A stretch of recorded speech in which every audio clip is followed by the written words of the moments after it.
সুপ্রিয় পঞ্চম শ্রেণীর শিক্ষার্থী বন্ধুরা, আশা করি তোমরা সকলে ভালো আছো। তোমাদের গণিত বইয়ের প্রথম অধ্যায় গুণ এবং ভাগ দিয়ে শুরু হয়েছে। তো এখানে গুণ সম্পর্কে প্রথম পৃষ্ঠায় প্রথম অধ্যায়ের প্রথম পৃষ্ঠায় ধারণা দেওয়া হয়েছে। কারণ চতুর্থ শ্রেণীতে তোমরা জেনেছো ৪ অঙ্কের সংখ্যাকে ৩ অঙ্কের সংখ্যা দিয়ে কিভাবে গুণ করতে হয়। তো তারই আলোকে এখানে ধারণা দেওয়ার জন্য একটা সমস্যা এখানে দেওয়া আছে।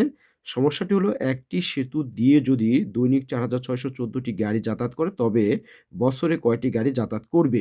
এখানে বলা হচ্ছে দৈনিক। দৈনিক মানে একদিন। একদিনে ৪,৬১৪ টি গাড়ি যদি যায় তাহলে বছরে অর্থাৎ ১ বছর সমান কত দিন? ৩৬৫ দিন। তাহলে একদিনে যদি ৪,৬১৪ টি গাড়ি যায় তাহলে ৩৬৫ দিনে অবশ্যই বেশি যাবে। আর বেশিটা আমরা বের করব কিভাবে? গুণ করে আমরা বের করব। তো এটাকে যদি গাণিতিক বাক্য আকারে লেখা হয় তাহলে তোমাদেরকে লিখতে হবে ৪,৬১৪ গুণ ৩৬৫। এই ৪,৬১৪ কে ৩৬৫ দিয়ে গুণ করতে হবে। তো তোমরা জানো যোগ, বিয়োগ, গুণ এই ৩ টা সমস্যার সমাধান আমরা ডান দিক থেকে শুরু করি। আবারও বলি যোগ, বিয়োগ এবং গুণ এই ৩ টার সমাধান আমাদেরকে শুরু করতে হয় ডান দিক থেকে। আর বাকি ভাগ, ভাগের কাজ আমাদেরকে বাম দিক থেকে শুরু করতে হয়।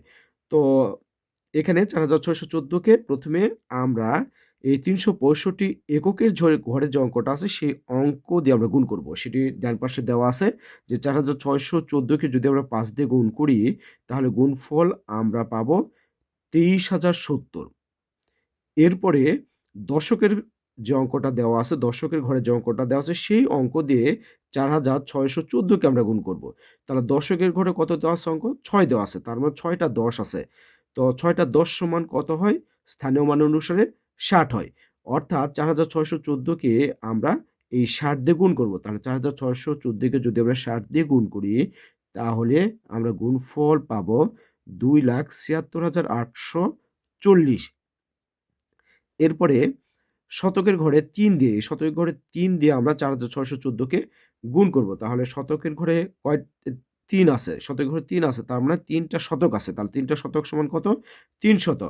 অর্থাৎ ৪,৬১৪ কে আমরা ৩০০ দিয়ে গুণ করব। তাহলে ৩০০ দিয়ে যদি আমরা গুণ করি তাহলে গুণফল আমরা পাবো ১৩,৮৪,২০০। এখন এগুলোকে যদি আমরা যোগ করি, যোগ করে যে যোগফলটা পাবো সেটি হবে যে বছরে গাড়ি যাতায়াত করবে। কয়টি গাড়ি যাতায়াত করবে সেটি আমরা এখানে পেয়ে যাব। তো এই সংখ্যাকে ১ম যে সংখ্যাটা আছে, যে সংখ্যাকে গুণ করা হয় সেটিকে আমরা বলি গুণ্য। যে সংখ্যা দিয়ে গুণ করা হয় সেটিকে আমরা বলি গুণক এবং গুণ করার পর যা পাওয়া যাবে সেটি হলো গুণফল। এগুলো তোমরা ৪র্থ শ্রেণীতে জেনেছো। এখন আমরা ২য় পৃষ্ঠায় চলে যাব। ২য় পৃষ্ঠায় দেওয়া আছে একজন পাইকারি মোবাইল ফোন বিক্রেতা কোনো এক মাসে প্রতিটি ৳৮,৫৩৬ মূল্যের ৯৭২ টি মোবাইল ফোন বিক্রয় করলেন। তিনি ওই মাসে মোট কত টাকার মোবাইল ফোন বিক্রয় করলেন? এখানে বলা আছে ১ মাসে প্রতিটি মানে একটির দাম যদি ৳৮,৫৩৬ হয় তাহলে এইরূপ ৯৭২ টি মোবাইলের দাম তোমাদের বের করতে হবে গুণ করে। এখানে নোট দেওয়া আছে যে আমরা পূর্বের শ্রেণীতে শিখেছি একটি জিনিসের দাম দেওয়া থাকলে অনুরূপ নির্দিষ্ট সংখ্যক জিনিসের দাম গুণ করে বের করতে হয়। তাহলে একটি জিনিসের দাম যদি ৮,৫৩৬ হয় তাহলে ৯৭২ টি জিনিসের দাম অবশ্যই বেশি হবে। আর এই বেশিটাকে আমরা গুণ করে সমাধান করি। তো এখানে গাণিতিক বাক্য আকারে যদি তোমরা লিখো তাহলে তোমাদেরকে লিখতে হবে ৮,৫৩৬ গুণ ৯৭২। তোমাদেরকে পূর্বেই বলেছি যে গুণ আমাদেরকে ডান দিক থেকে শুরু করতে হয়। অর্থাৎ গুণ্যকে গুণক দিয়ে গুণ করতে হয়। তো গুণকের এখানে ২ দিয়ে ১ম এ আমরা এই ৮,৫৩৬ কে গুণ করব। তো এটাকে যদি আমরা উপর-নিচে সাজাই তাহলে আমরা এরকম পাবো। তো ২ দিয়ে যদি আমরা ৬ কে গুণ করি তাহলে হবে ৬ দুগুণে ১২। এখানে ১২ র ২ হাতে থাকে ১। পরের সংখ্যার সঙ্গে আমরা যোগ করব।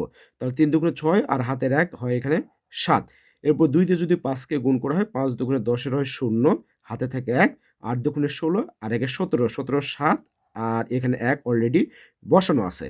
এরপরে আমরা গুণকে দশকের ঘরে যে অঙ্কটি আছে সেই অঙ্ক দিয়ে আমরা গুণ করব। তো ৭ দেওয়া আছে। তাহলে ৭ বলতে এখানে ৭০, ৭০ এর যে শূন্যটা আছে এখানে সেটি বসিয়ে দেওয়া হয়েছে। এখন আমরা সরাসরি ৭ দিয়ে এই ৬ কে গুণ করব। তাহলে ৭ দিয়ে যদি ৬ কে গুণ করা হয় ৬ ৭ টা ৪২ এর এখানে ২ বসবে, হাতে থাকে ৪। এরপরে ৭ দিয়ে যদি আমরা ৩ কে গুণ করি ৩ সাথে ২১ আর ৪ এ হয় ২৫, ২৫ এর ৫ হাতে থাকে ২ এখানে ৫ সাতা ৩৫ আর ২ এ হয় ৩৭, ৩৭ এর ৭ হাতে থাকে ৩, ২৭ টে ৫৬ আর ৩ এ হয় ৫৯, তার মানে এখানে বসবে ৯। এরপরে ৯ দিয়ে আমরা ৮৫৩৬ কে গুণ করব। এখানে ৯ আছে শতকের ঘরে, তার মানে ৯০০ দিয়ে ৮৫৩৬ কে আমাদেরকে গুণ করতে হবে। তো ৯০০ এখানে ২ টা শূন্য অলরেডি এখানে বসানো আছে।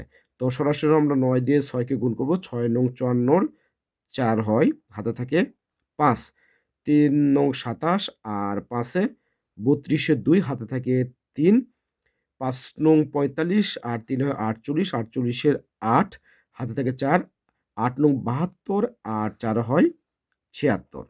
এখন আমরা সংখ্যাগুলো যোগ করে ফেলব। তাহলে সংখ্যাগুলো যোগ করলে পাবো এখানে ২ একে ২, ৭ ২ ৯, ৫ ৪ ৯, ৭ ৪ ১৪ আর ২ ১৬ ৬, হাতে থাকে ১, ৯ একে ১০, ১৮ আর ১ এ ১৯, ৫ ৬ ১১ আর ১ এ ১২, ৭ আর ১ এ ৮। তাহলে তিনি মোট এত টাকার মোবাইল ফোন বিক্রয় করলো। আমরা টাকাটা এখানে লিখে ফেলবো ৯ ৬ ৯ ৯ ২। তো ২ নম্বরে এখানে আরো একটা অঙ্ক দেওয়া আছে। বলা আছে উপরের প্রক্রিয়া অনুসরণ করে যে ৪৭৬৫ কে ২৩৫৪ দিয়ে উপনিষে গুণ করি। এখানে ৪ অঙ্কের সংখ্যাকে ৪ অঙ্কের সংখ্যা দিয়ে গুণ করতে হবে। তো প্রথমে আমরা লিখব ৪৭৬৫ আর নিচে লিখব ২৩৫৪। তো গুণ আমাদেরকে ডান দিক থেকে শুরু করতে হয়। এককের স্থান থেকে, অর্থাৎ গুণ্যকে গুণক দিয়ে গুণ করতে হয়। তাহলে এখানে প্রথমে ৪ দিয়ে আমাদেরকে গুণ করতে হবে ৪৭৬৫। তার মানে এখানে হবে এই ঘরে হবে ৪৭৬৫ আর গুণ ৪। এই দুটো সংখ্যা গুণ করলে পাবো আমরা এই সংখ্যাটা। এরপরে দশকের ঘরে এই ৫ দিয়ে আমাদেরকে গুণ করতে হবে। তাহলে দশকের ঘরে ৫ বলতে কত হবে? ৫ × ৫০ হবে। আর সামনে থাকবে কি? গুণ্য। গুণ্য কত দেওয়া আছে? ৪৭৬৫। এরপরে ৩ দিয়ে গুণ করতে হবে। ৩ আছে শতকের ঘরে। তার মানে এখানে ৩০০ দিয়ে আমাদেরকে গুণ করতে হবে। তাহলে ৩০০ দিয়ে ৪৭৬৫ কে গুণ করতে হবে। এরপরে ২ আছে হাজারের ঘরে। তার মানে ২০০০ দিয়ে আমাদেরকে গুণ করতে হবে ৪৭৬৫ কে। ৪৭৬৫ কে।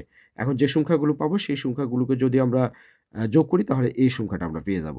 তো একই রকমভাবে তোমরা এই অঙ্কটা এখানে যে অনুশীলনের জন্য যে অঙ্কটা দেওয়া আছে সেই অঙ্কটা সমাধান করবা। নিজে, নিজের বাড়িতে সমাধান করার চেষ্টা করবা। এছাড়াও আরো ২ টি অঙ্ক সেম প্রসেসে দেওয়া আছে। এই ৩ এর ১ এবং ২ নম্বর অঙ্কটা জাস্ট তোমাদের খালি ঘর পূরণ করতে হবে। ৩ নম্বরের যে অঙ্কটা দেওয়া আছে সামান্য জটিল। তো এই ৩ এবং ৪ এই দুটো অঙ্ক তোমাদেরকে নেক্সট ভিডিও মানে পরের ভিডিওতে তোমাদেরকে সমাধান করে দেখানোর চেষ্টা করব। তো ততক্ষণ পর্যন্ত তোমরা ভালো থাকবা।